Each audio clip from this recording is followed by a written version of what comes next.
distinguished leaders in this country.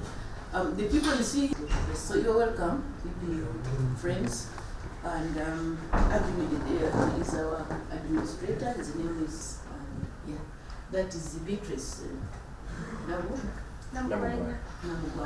Most welcome. We are going to have an opening prayer, so teach him how we should take over. It is a great pleasure to welcome you here to participate in the discussion about how to address the concerns of the youth in Uganda, that are the 78% of our population as a country. I am particularly delighted to welcome you, Professor Barnabas, as a distinguished leader in academia, whose presence here is vital to providing thought leadership to our national response to the needs of our youth. We have found out that majority of the youth that are disturbing us are from universities. So this year of the main campus, there is the historical campus, which you have actually contained. We want to congratulate you, VC Makerere University, that you are the first one that has eliminated the many strikes that used to be at Makerere University.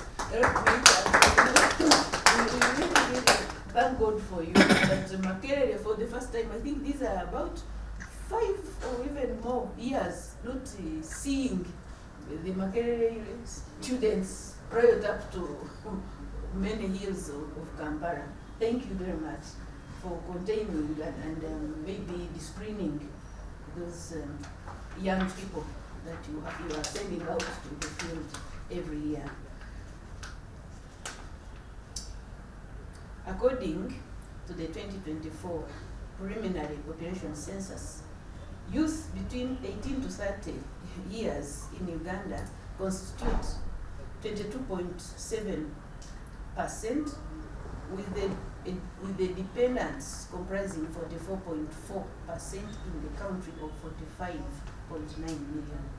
How can we effectively nurture the increasing non-negotiable soft skills and align the competencies of young people with the demands of the world of work today?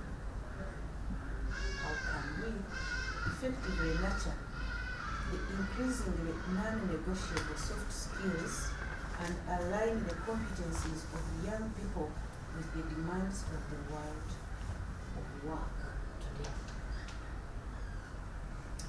In my conclusion, we cannot solve all problems of the youth segment of our national population at a go. However, we can make a landmark contribution towards creating an environment where the youth can thrive and contribute towards economic growth in phases. Thank you very much.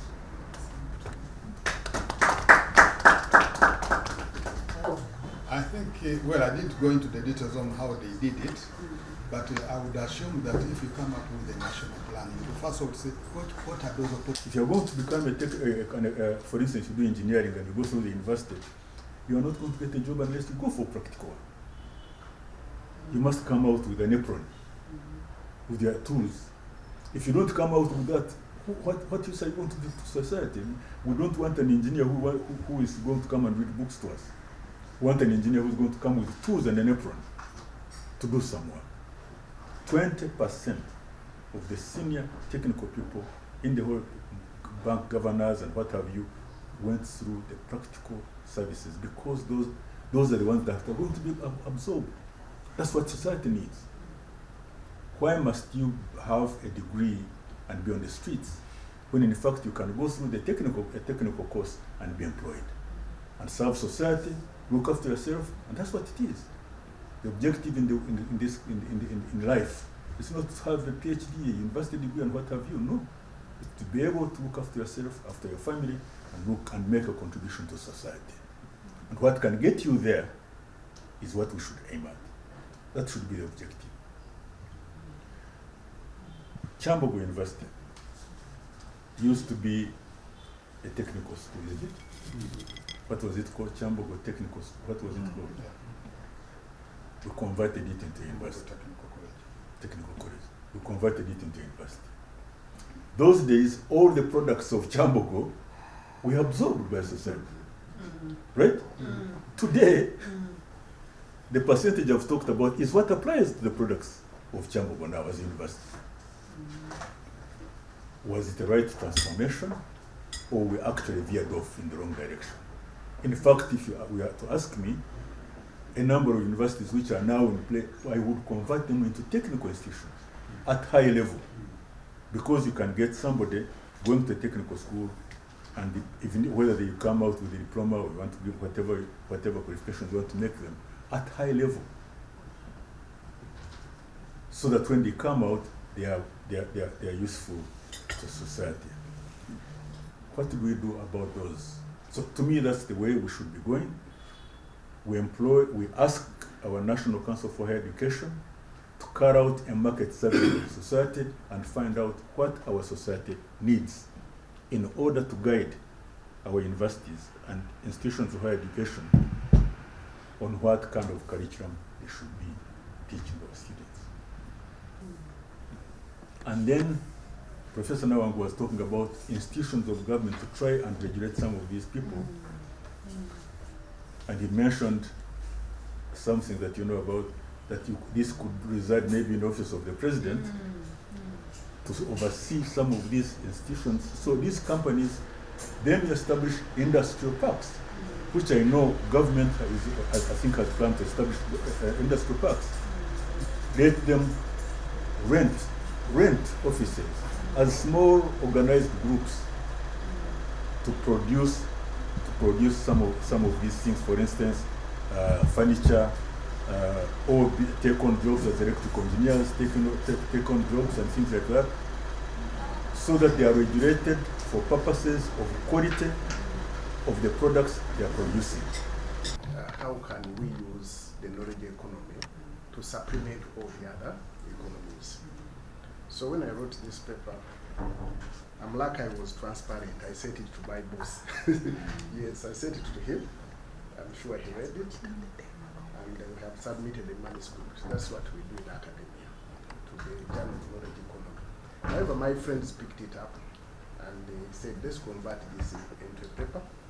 We'll send it to the president and seek some audience. Because we have this knowledge and these skills, yes, and we are renowned experts, we attract resources which come. So what I propose in this paper, that if we can have, probably each university have centers of this size. We have nine public universities. If each university had 5 of these centers, that would be 45 centers.